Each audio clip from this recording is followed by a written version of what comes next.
Hetepu, Namaste, Assalamu Alaikum, and Shalom. And this is Kasank Ma Keparu, and welcome to another broadcast. And today I'd like to talk to you about the 2018 Golden Globes, the Farce. Now, I've got some notes here that I put together because I actually didn't watch the Golden Globes. I don't watch awards like the Oscars and all those things anymore because I was in the industry for a long time, and once you get to understand what's behind the scenes, you see it's all scripted, it's all just staged. And they all come out and basically say the same things, but no one really is revealing the truth about what goes on behind the scenes. And Hollywood is itself, it's this global entity that's right now used to spread propaganda globally. And it's always has an agenda. And if you had saw my review of Star Wars: The Last Jedi, you will see that the whole, when you break it down and look at the symbolism and look at what they were trying to communicate, had nothing really to do with staying true to Star Wars or staying true to the characters, but it was more about putting in this symbolism or this subliminal message of the social justice warriors. And and typically with these things is they play off different demographics, racial groups, and it's a whole lot of just nonsense. So this is why I try not to watch these award ceremonies, because the awards are predetermined. You're not getting an award based on a vote.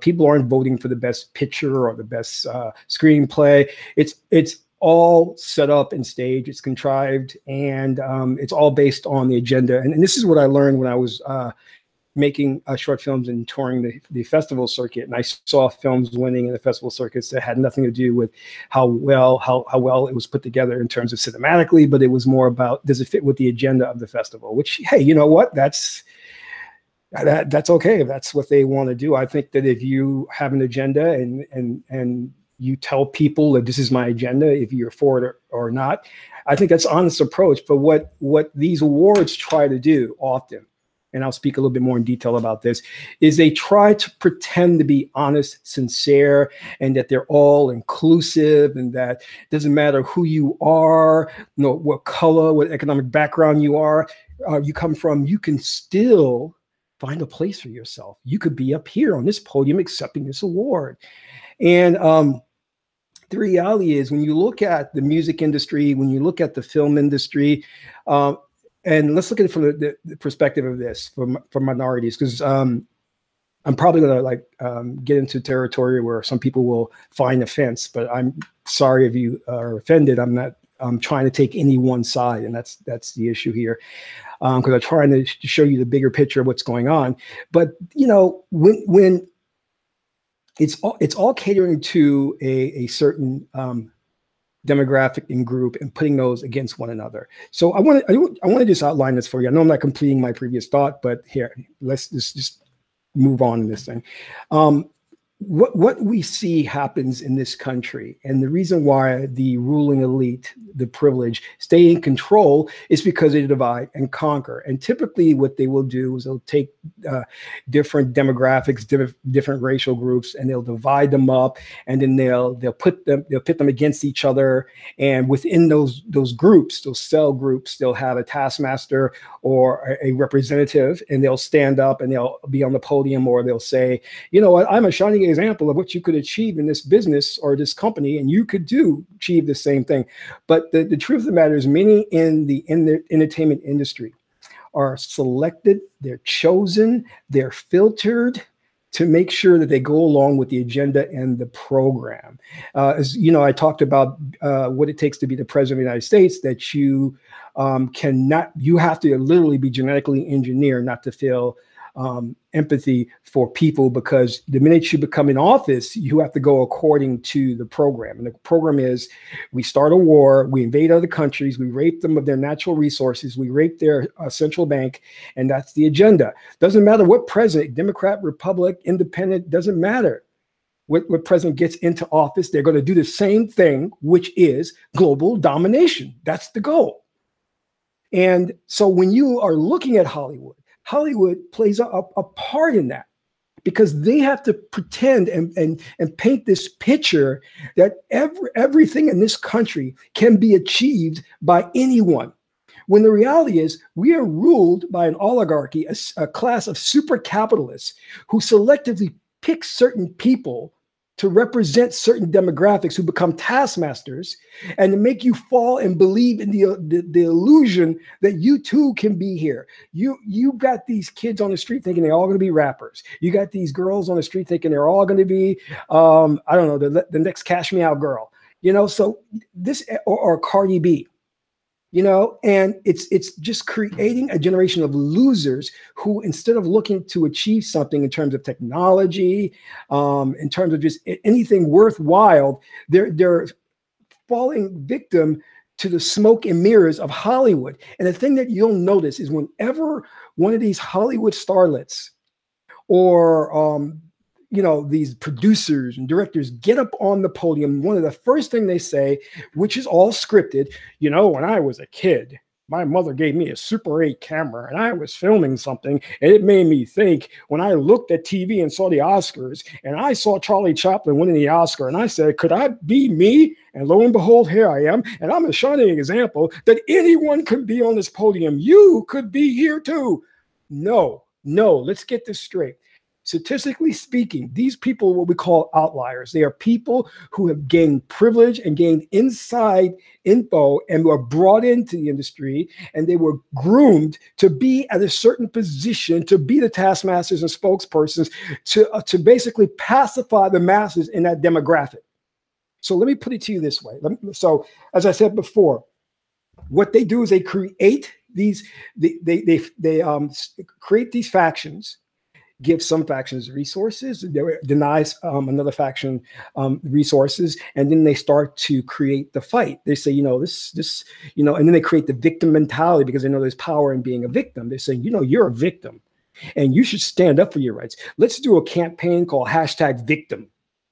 And we're going to put that out into every media outlet, the Associated Press and Hollywood, and that's going to be a new thing, okay? And then the goal is to have these little groups fighting against each other, and to get to a point where each group doesn't need a taskmaster, where it can self-regulate itself, like Pavlov's dog. When you ring the bell, it salivates, or the dog that you have in a cage, you keep the dog in a cage for a number of years, and you pull the cage away, the dog does not go outside the parameters that the cage was in, even though the dog is free to do so.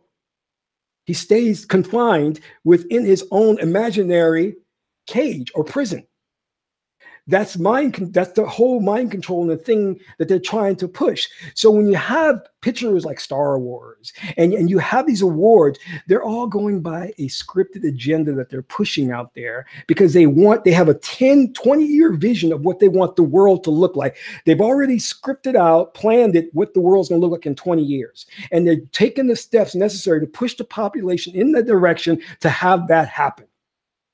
And the population has become so dumbed down, we're going along with it. So what am I saying here? Okay, so here you have the Golden Globes, right? What is the Golden Globes? It's all of these privileged elite people, all right, who there is a gigantic economic disparity between them and you. Get that straight from the start. So if you're thinking, well, you know what, this is our time. I'm a white woman, and now they're standing up and they're saying that time's up. Me too. No, you're talking about women who have $20 million a picture, who don't even consider you on their same level. Hollywood is known. It's known for the big egos that the stars have, that they don't help anybody out. So not only is there an economic disparity, there is a cultural disparity. And then they come along and they pretend, and this is the worst part about it, things like the Golden Globes and the Oscars, because I'm not going to just pick on the Golden Globes, is that they actually pretend that they're not racist. They try to bring out these people and these people that they have approved, that they brought in, that they have groomed, to be the taskmasters or the representations of the group and say, yes, a year ago, I was in Africa eating sand. Now here I am in all of these movies, and you could do it too. If I did it, you can do it. And if you research their backgrounds, you'll find out most of them had a connection in the industry. Most of them got into the industry at the right time where they were looking for these unicorns or taskmasters. And let's look at it this way. The majority of people who have achieved success, of African-American males who have achieved success in the industry, the film industry, come from a rap hip hop background. They're not accomplished thespians. They didn't go to prestigious acting schools in London. The majority who are A-list actors had to come out of music or sports. And the majority of actors who have achieved a high level of success also happen to be comedians. Of course, they have to make people laugh and they have to make people joke. So let's go on further here, because I want to talk a little bit more about this, because I'm looking there and I'm seeing, like, you have all these women coming up there and they're talking about, the thing that I saw was that, okay, so you have the whole Me Too movement going on. Great. That's great. And I think Natalie Portman has said this thing about the nominations in the category were all male, and which everybody was quiet when she said that. So there is a time and a place for something. And and what I saw was gloating. I saw celebration. I saw throwing things in your face as if they had won.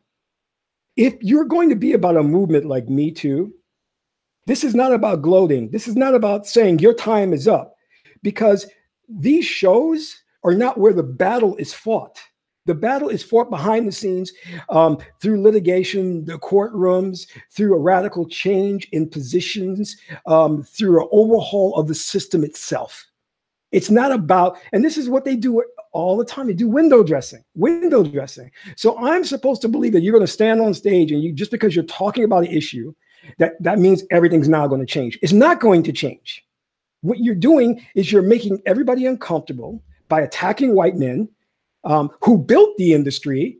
Read a book called An Empire of Their Own.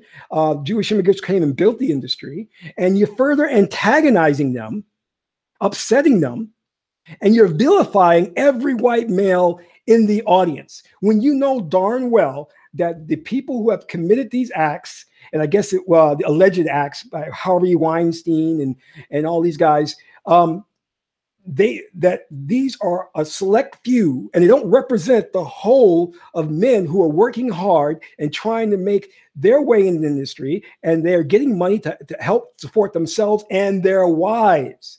So these women come up who are very privileged, who are making $20-30 million a picture, and then they're talking about some type of harassment, and you're saying, what?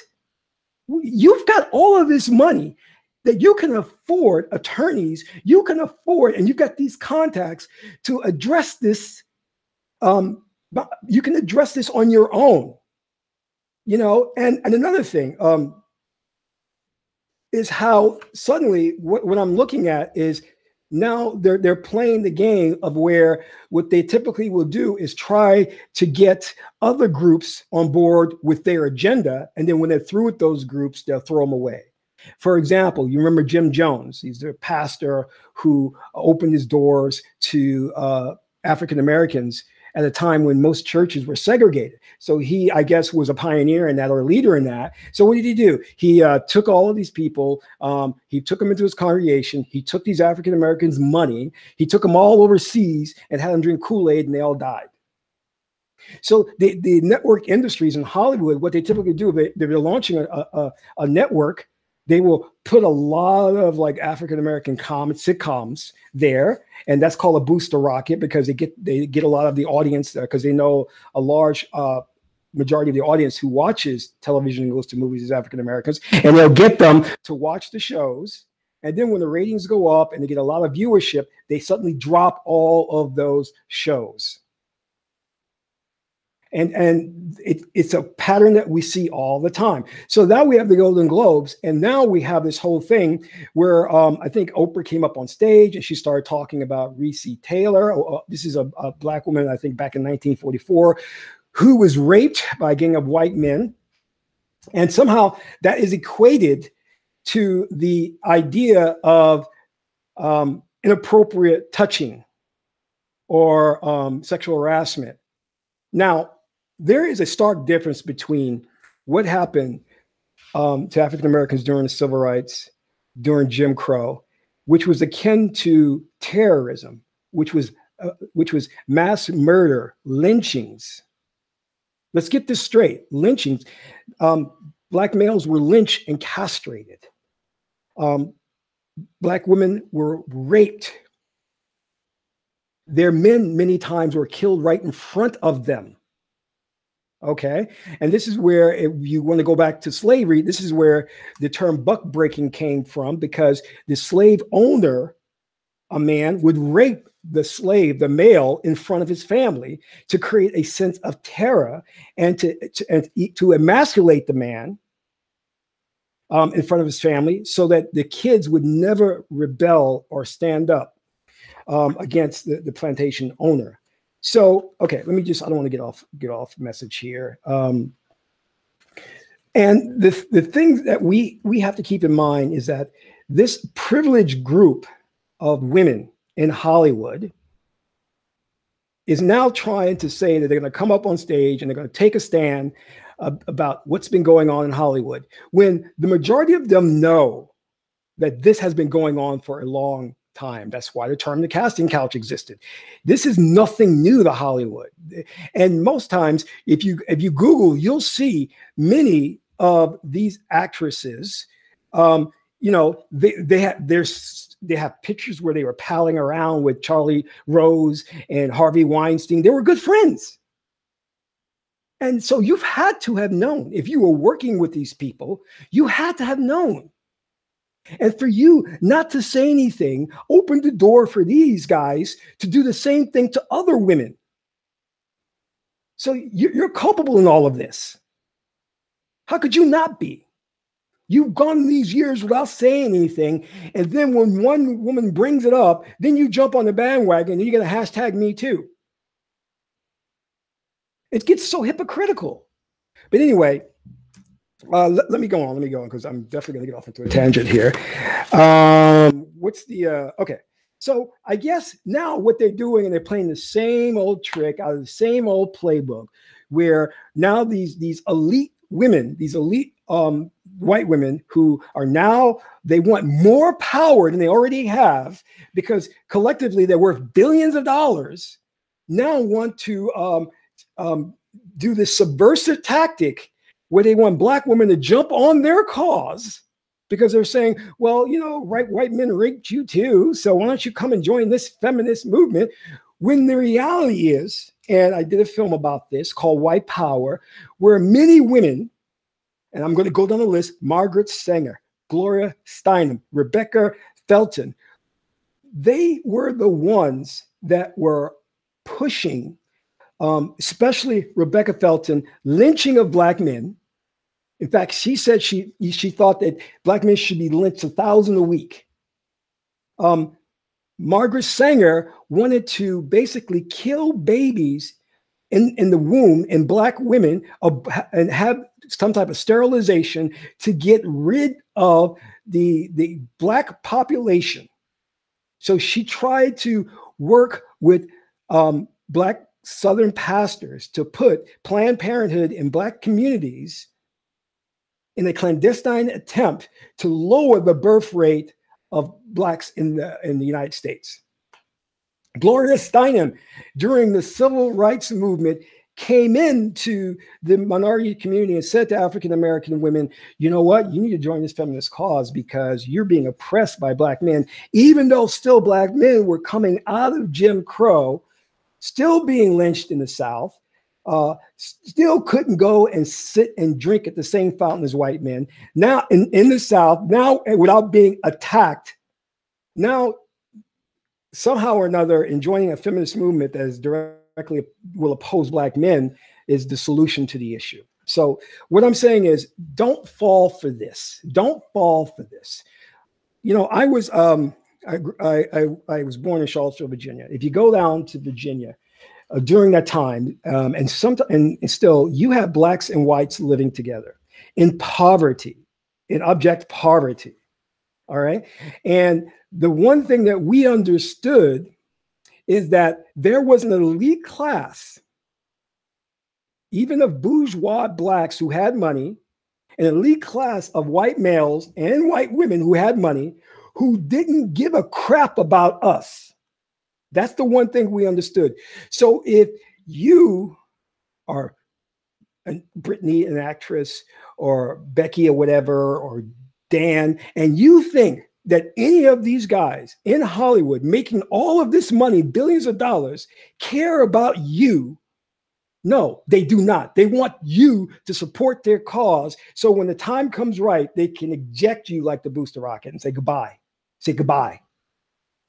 It's the same old tactic they use. They prey on the poor, the disenfranchised. They play on certain demographics. They play on certain genders to create factions, to put them against one another. And in the end, who's behind it all? Who's behind it all? Because it's certainly not these small group of privileged people in Hollywood, because there's a bigger player in all this that we haven't seen.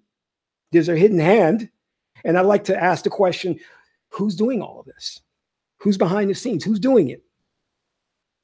And many times that you see these things, this is all about social engineering, getting people to subscribe to a certain ideology. Let's put this in perspective. All right. So I'm all for dealing with the, Me Too and sexual harassment on this contingent, that you understand that sexual harassment goes both ways. Now, I've said on my podcast before, my YouTube channel before, that as a filmmaker, I have ended up in situations where I was in a hotel showing my film at some festival, and the girl comes in and she takes her clothes off in my hotel room. And I'm sitting there going, what do I do? Because I have to be very careful, because she can, if I play this the wrong way, she can go and scream rape. And that was just one situation of many. So if you think that men aren't victims of this, then you're wrong. But you see, the way they're doing it now, it's only a woman thing. So only women are getting sexually harassed. And so men have no voice in this, which is why if I was a white male, I'd be pissed off as hell. So we haven't even addressed that. Let's balance this out. Let's say, sure, we have no problem with the Me Too movement as long as you recognize that men are also victims of domestic violence, sexual harassment, and rape. How many men are go to Hollywood looking to be actors and are told by producers, yeah, I think you could work out. Yeah, you could be good. And then they said, the producers just come to my office and to audition. And the guy goes to the office and the producer pulls his pants down and says, give me a blowjob. So this does not happen. This doesn't happen. There's no powerful producers in Hollywood that are gay and asking sexual favors from others. There's no powerful producers who are women, who are lesbians, and asking favors from other women. This doesn't happen. Yes, it happens in the industry all the time. Oh yeah, and the industry, yeah, and we do know that there's secret societies in the industry. Let's talk about that. We know that the industry has different kind of like they have little mob groups in the industry, mobsters. Yes, it does. We know that there's like crazy sex parties that go on in the industry, and okay, pedophiles. Why haven't we addressed that? Didn't Corey Feldman bring that up? What's going on with this movement? Are we not going to look at children who are being abused and used? You guys need to look at the video. It's a documentary about Shirley Temple. And that documentary will wake you up, because what you will see there is what we thought was little Miss Temple being cute and dancing around all of these males was was basically, and I'll just say allegedly, a pedophile ring. And the proof of this is in this documentary. I don't know the name offhand, and some of you can research this. They actually show early footage of her and other children being used, and where Shirley Temple played a prostitute, a little girl, and the little kid would go up there and give her money to sleep with her. So this is what Hollywood was about. This is during the very early inception of Hollywood that we had these evil elements there. So, okay, so we're going to deal with Me Too.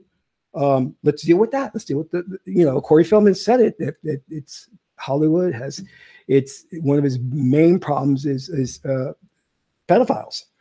And we haven't even talked about the racist propaganda that goes on in Hollywood. When are we going to address that? Where, every time I see an African-American actress on screen, they got them dirty hair up, or she's going to be in some civil rights film looking like a mammy. Ooh, master, I'm so oppressed. I'm so oppressed, master. Master this, master that.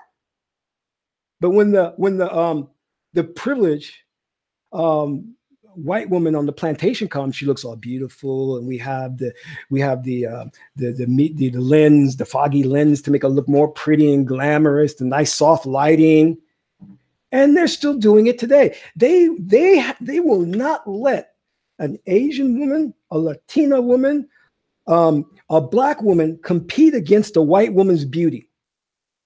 I just saw Mudbound, a poster from Mudbound, where they got the actresses who are well known all dirtied up because they can't look pretty. Because the films are always about the civil rights, always about slavery. This is the mass propaganda that they put out. You will never see a drop dead hot Asian girl on screen who takes the man from every other woman. You will never see that for an African-American woman or Latina woman because they don't want that to happen. So I'm asking you this. When the majority of the roles go to white women, privileged white women, not women on the lower economic totem pole, but privileged, wealthy white women, when they get the majority of the roles, and the roles that the African Americans, Latina gets, and the Asian women get are laundry dry cleaner, mammy in a slave film or some civil rights film, or a Mexican immigrant. Where is the justice for them? Where is the justice for them who cannot get a role because the white women making all the money get every role? And yet they're crying, we're oppressed. We've got $30 million, but we're sexually harassed and we have no power. Are you kidding me? In Hollywood, where every white male role who is being attacked because every time they cast a white male on screen, he, as a father in the household, because they don't like the whole thing about family now, the nuclear family is wrong. They don't want to showcase that anymore. Every time they cast a white male as head of the family, he's a buffoon. He's a buffoon. And then the woman, his wife, comes off looking really smart, because there is an attack on males. There's an attack on white males. There's an attack on African-American males. And I could go into more depth and breadth on the attack on African-American males to basically emasculate them, because that's a concerted effort that Hollywood is up to. But at the end of the day, what I'm trying to tell you is that you have a system that has a problem. And instead of it addressing the issue as a whole, it takes a little piece of that out for this privileged select few on the hierarchy, and then say they oppress their victims, even though they're making billions of dollars, and then want you who have no money, no power to support their cause. You got to be shitting me. You got to be shitting me. I want to play this really quick. And this is Ben Shapiro, and he's commenting on Oprah Winfrey's speech. And I want you to hear his words real quick. I'm not going to play the whole thing, but just a bit of it so you can get the idea of where I'm coming from. Let's listen to this. The Golden Globes red carpet, everybody just looked like it was the 1950s and they were wearing black dresses. Actually, everybody kind of looks classy. Maybe this should be the going rule there from now on. But, and everybody shows up and they're talking about Time's Up and Me Too, and everybody's trying to back away slowly from anyone who is remotely associated from Harvey Weinstein and Kevin Spacey. And so I'm not sure what was so groundbreaking about all this, except that people want Oprah to run for president. They were talking about this back in March, and I'll go through it in a few minutes, whether Oprah could actually win when she runs for president. But first I want to go through the speech because it's been treated as just grand and glorious because she finally stood up for all the victimized women throughout history and over time. Oprah Winfrey, so stunning, so brave. Here we go. There are a few problems. She starts off by talking about how she is exactly the same as Sidney Poitier in 1964. Right? Sidney Poitier won a Golden Globe, I guess, in 1964, and she said she watched it on TV, or he won an Oscar, I guess, in 1964. Now, I just want to let you know that the speech started out by Oprah saying, and it's always, remember I told you about before, it's always that they are sitting watching TV as a little girl, a little boy, and then they saw that image and wondered if that could be them, and then they tell you, yes, it could be you. And here's a transcript. Let me just read this real quick. In 1964, I was a little girl sitting on the linoleum floor of my mother's house in Milwaukee, watching Anne Bancroft present the Oscar for Best Actor at the 36th Academy Awards. She opened the envelope and said 5 words that literally made history. The winner is Sidney Poitier. Up to the stage came the most elegant man I have ever seen. So again, this is scripted. They all say this, irrespective of color. So I'm going to play more of Ben Shapiro. Or maybe for In the Heat of the Night. In any case, she says this. Just clip one. Yeah. In 1982, Sidney received the Cecil B. DeMille Award right here at the Golden Globes. And it is not lost on me that at this moment, there are some little girls watching as I become the first Black woman to be given the same award. Name them. Name them. Seriously, name the lives of the little Black girls whose lives were changed because they saw Oprah Winfrey win this award. Not by Oprah Winfrey making $3 billion over the course of her career. Not by Oprah Winfrey becoming the most powerful woman in media over the past 30 years. Not by Michelle Obama being First Lady, or Susan Rice being National Security Advisor, or Loretta Lynch being Attorney General, or Condoleezza Rice being Secretary of State. Not by any of those things. Right? Not by any of these famous Black women being in positions of power for years. Not by the fact that the music industry is dominated by powerful Black women. Not by Beyonce. Not by the fact that the entertainment industry is dominated by beautiful Black women and powerful Black women. Not by the fact that Black women dominate sports. Not by Venus Williams or Serena Williams. Not by any of those people. It was Oprah winning a Golden Globe last night that changed everything, people. It changed everything. And let me tell you, Black girls who are watching TV today, they are in exactly the same situation as she was in 1964, watching Sidney Poitier in his white tie and black skin, this is her words, get up and say what he said at the Oscars or at the Golden Globes. Right? It's exactly the same. Is 64, 2018, exactly the same. Now, I hate this kind of virtue signaling. I really do, because 2018, to pretend this is exactly the same is not remotely true. It's stupid, it's overblown, and to pretend this is some sort of groundbreaking moment is just sheer crappery. It's just nonsense. So that's how I'm going to play for that. But anyway, what I want you to walk away and understand is that this is not about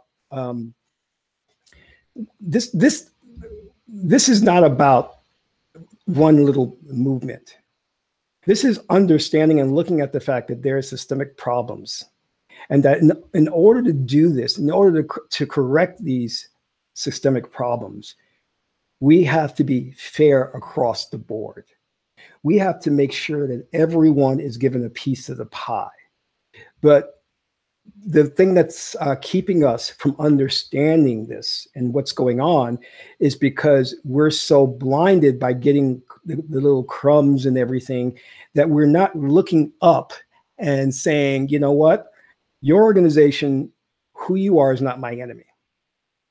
That there's someone else manipulating all of this. There's someone else who has a global agenda, who wants to control the population and put the population against each other. by creating these erroneous labels, definitions, hashtags, whatever. Because if we're going to address a problem with one, which I'm all for it, let's give the women who've been the victims their day in court and get them justice. But let's also get justice for these kids. Get justice for these other groups who have been done wrong as well.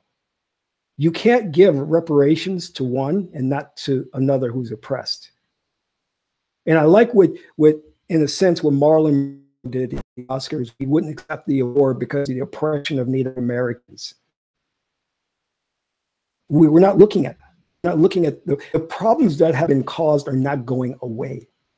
And addressing these problems and fixing them is not going to come from an award show. It's going to come from sacrifice, hard work, and maybe even bloodshed. Because the Civil War, World War I, World War II, were not peaceful negotiations. It ended in bloodshed. Because the fact of the matter is, those people who are really in control, they're not going to give up control that easy. They're not. They're going to fight tooth and nail because they have a direction of where they want this country to go or where they want this planet to go. And it's a very sick, evil direction. And we can't be a part of that. This is why I'm saying, like they did in that movie War Games back in the 80s, when that computer did the simulation where it had Russia fighting against the United States and the simulation ended and they asked the computer who would win.